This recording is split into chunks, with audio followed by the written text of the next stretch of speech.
जिस समय विश्वामित्र जी को जनकपुरी की तरफ लेकर के जा रहे थे तो राम जी ने अहिल्या को, एक शीला को जो है वो स्त्री बना दिया था। केवट कहता है कि मुझे वो प्रसंग याद है कि वो प्रसंग जब भगवान राम विश्वामित्र जी को जनकपुरी की तरफ लेकर के जा रहे थे तो उस वक्त केवट कहता है कि मैं मूर्ख नहीं हूं, मैं समझदार हूं, मुझे मालूम है कि आपके पैर की रज जो है एक शीला के ऊपर पड़ी और वो स्त्री बन गई। यदि पत्थर औरत बन सकता है तो महाराज ये नाव तो पक्की बन जाएगी। ये नाव जो है वो स्त्री बनने में कोई संशय नहीं है। और महाराज अगर ये औरत बन गई तो मेरे लिए बहुत बड़ी मुसीबत हो जाएगी। एक मुसीबत तो ये कि जो रोजी रोटी मेरी चलती है वो भी चली जाएगी, और एक नाव है मेरे पास में वो भी चली जाएगी, तो महाराज मैं अपना पेट भरूंगा कैसे। और दूसरी मुसीबत ये है कि एक पत्नी मेरी घर बैठी है और ये और दूसरी बनकर के तैयार हो जाएगी, तो मैं जाकर के उसको क्या बताऊंगा कि ये कौन है। ये समस्या जो है महाराज हो जाएगी। भगवान सुन रहे हैं। और आज जरा देखिए राम को, राम क्या है, किस मिट्टी के बने थे राम, कैसे बने थे राम, कैसे है राम। कोई व्यक्ति मना कर रहा है और आपके ऊपर कोई टिप्पणी कर रहा है और राम क्या कर रही हैं, हल्के से मुस्कुरा रहे हैं। राम जी क्या है, वो मुस्कुरा। लक्ष्मण तो धनुष बाण लिए खड़े हैं लेकिन राम जी मुस्कुराया। और उसी समय तुलसीदास जी को लिखना पड़ा 100वीं चौपाई दोहे सोर्टे के अंदर। देखिए, सुनी केवट के बैन प्रेम लपेटे अटपटे, विहसे करुणा एन चितई जानकी लखन तना। तुलसीदास जी लिख रहे हैं, गोस्वामी जी लिख रहे हैं, उसे सुनिए। सुनी केवट के बैन, शब्द सुनिए कैसे, प्रेम लपेटे अटपटे, प्रेम से लिपटे हुए शब्दों को सुनिए। अटपटे वचन जो है वो केवट बोल रहा है, अटपटे तो बोल रहा है लेकिन कैसे बोल रहा है, प्रेम के साथ में बोल रहा है। और उनके साथ में सुनकर के क्या राम जी ने क्या बोला है, बिहसे करुणा एन। लक्ष्मण जी और जानकी जी तो देख करके, लक्ष्मण और जानकी की तरफ देख करके राम जी जो है वो बिहसे। बिहसे का मतलब क्या है, मुस्कुराना। बिहसे का मतलब मुस्कुराना है। इसलिए तो मैं आपसे कहता हूं कि राम जी की तरह बनिए। राम जी हमको, आप कथा राम जी की सुन रहे हैं और राम जी हमको सिखा रहे हैं कि हालात चाहे कितने भी खराब क्यों ना हो जाए, जरा मुस्कुराइए।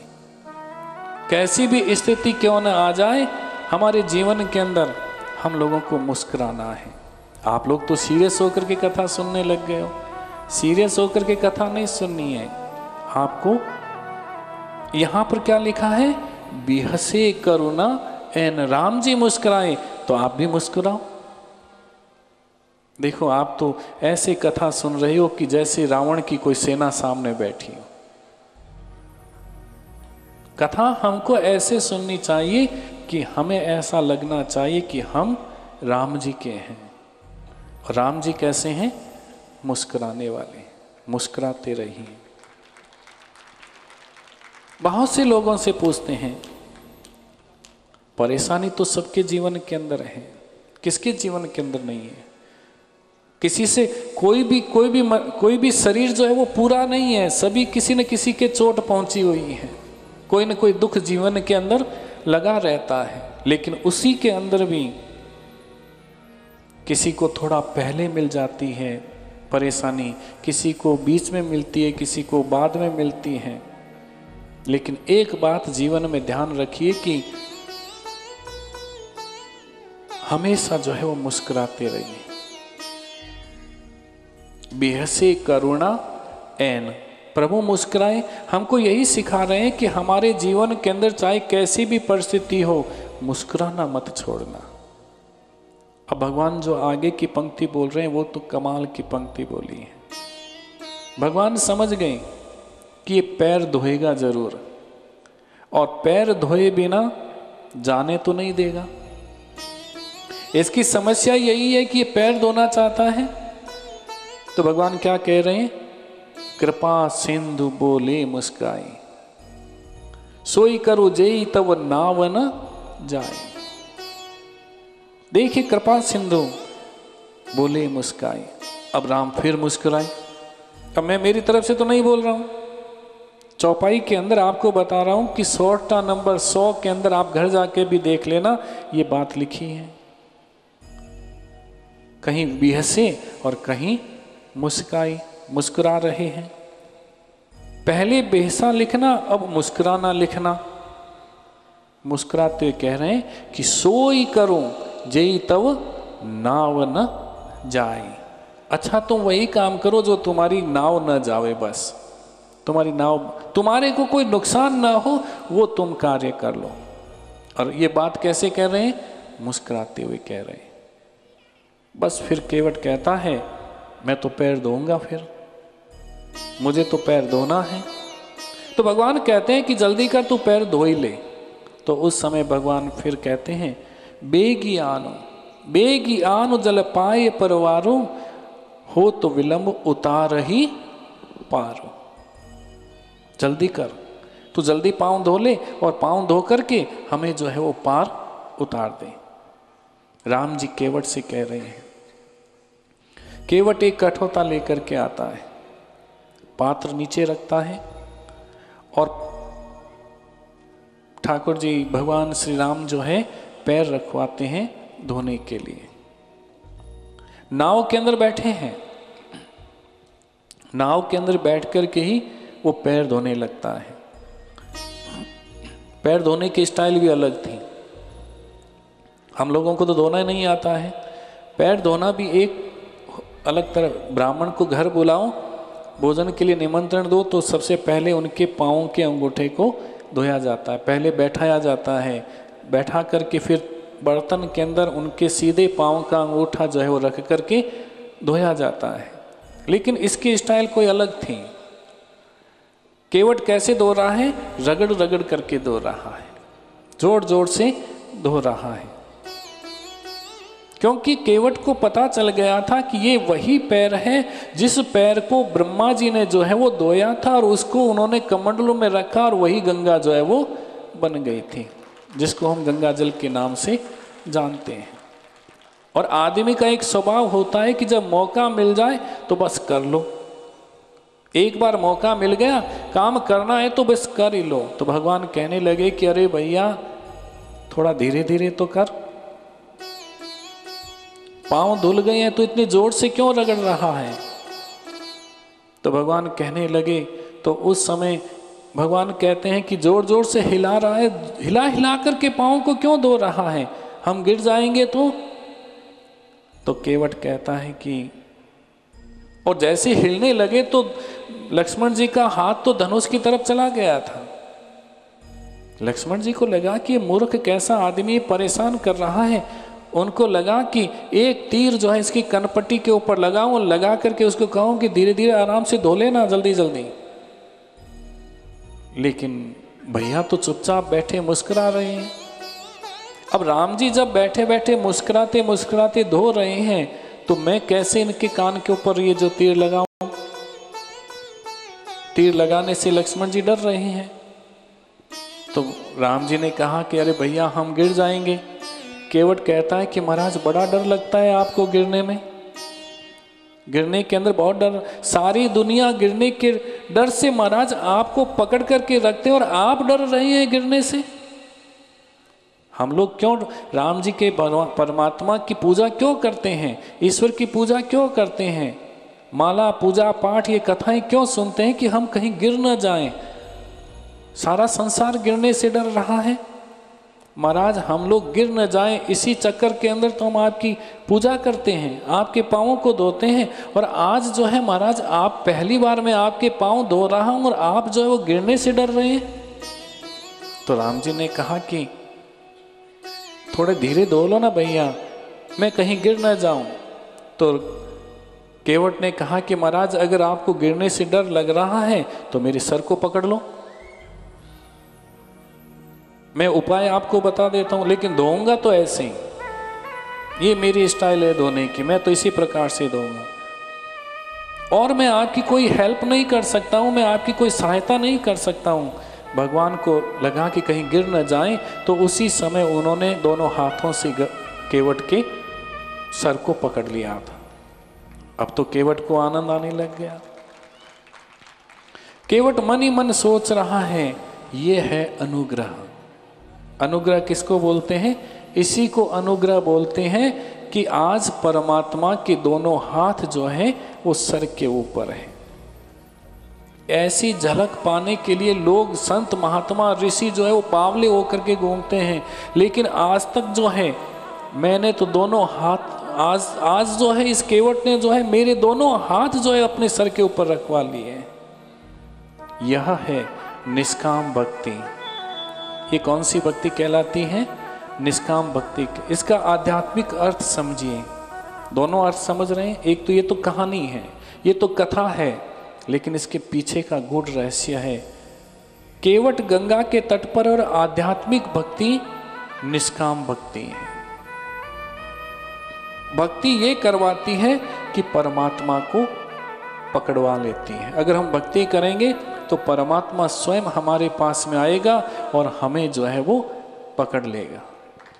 केवट गया नहीं था, वहीं बैठा था नाव के ऊपर, और वहीं भगवान आए और भगवान ने आकर के उनके सर के ऊपर पकड़ाया। लक्ष्मण जी कहता है कि धो ले रे भैया, तू जल्दी जल्दी धो ले।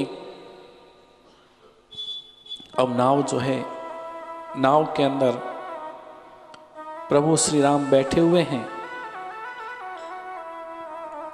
नाव चल रही है। नाव चलने लगी तो उस समय लक्ष्मण, राम और सीता को समझ में आया कि कोई गड़बड़ है।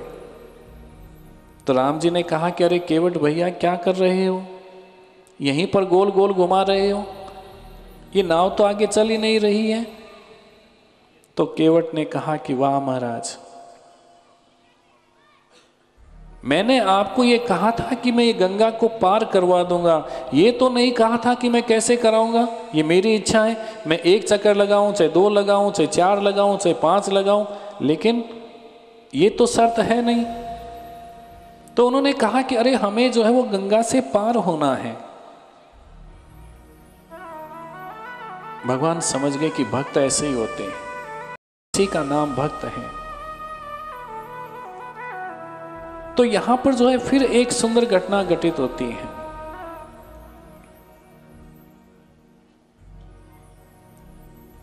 भगवान ने देखा कि चक्कर लगा रहा है, तो भगवान श्री राम कहते हैं कि देखो कितने चक्कर लगाओगे। तो केवट कहता है कि महाराज 2-3 चक्कर से ही आप घबरा गए। अरे हम तो जो है वो 84 लाख योनियों के चक्कर काटते काटते तब कहीं जाकर के आप जो है वो पार लगाते हो, और आज हमने जो है केवल 4 चक्कर निकाले, उसके अंदर आप घबरा रहे हो। और ऐसे लगाते लगाते उन्होंने पार जो है वो लगा दिया था। और जैसे ही पार लगाया तो एक घटना जो है वो और घटित हो गई थी। कौन सी घटना घटित हुई?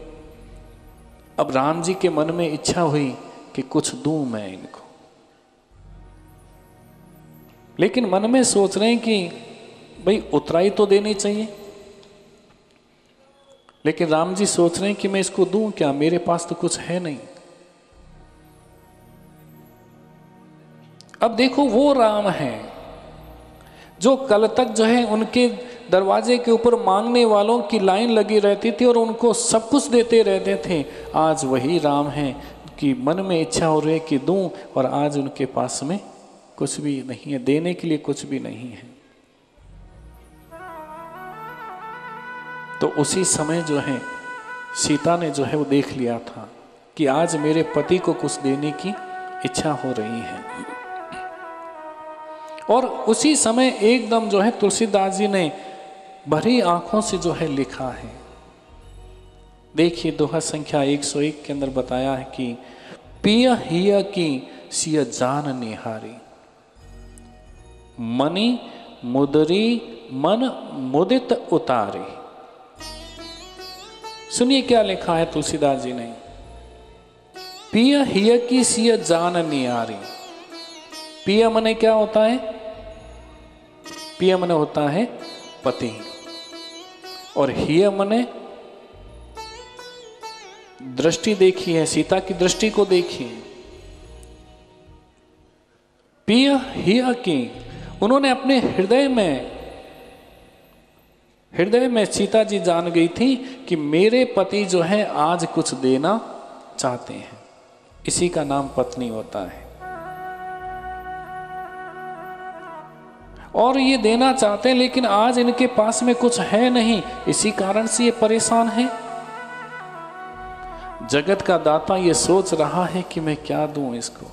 आज मेरे जगत को, सारे संसार को देने वाला जो है, आज समय का परिवर्तन देखिए, बदलाव देखिए, कब समय बदल जाए, कब पलटी खा जाए, ये किसी को कोई पता नहीं है। और आज जगत का दाता सोच रहा है कि मेरे पास में देने के लिए कुछ भी नहीं है। सीता जी ने उसी समय अपनी मणि की, जो मणि जुड़ी हुई जो अंगूठी थी, वो उतारी, और उतार करके, लेकिन क्या लिखा है? दोरे मन से नहीं। हम तो दोरे मन से देते हैं, लेकिन यहां क्या लिखा है? प्रसन्न हृदय से, मन मुदित उतारी। प्रसन्न हृदय से जो है उन्होंने उस अंगूठी को उतारा। और ऐसा कहते हैं कि ये अंगूठी जो है महाराज दशरथ ने मुंह दिखाई के अंदर दी थी। ये वो अंगूठी थी, और उस अंगूठी को उन्होंने, कोई सस्ती तो थी नहीं। महाराज दशरथ ने अगर मुंह दिखाई के अंदर वो अंगूठी दी हो तो वो कोई साधारण अंगूठी तो थी नहीं। आज वो अंगूठी उन्होंने बिना कुछ संकोच के, पति के मन की इच्छा को समझ करके उन्होंने उसी समय जो अंगूठी पति को दे दी थी।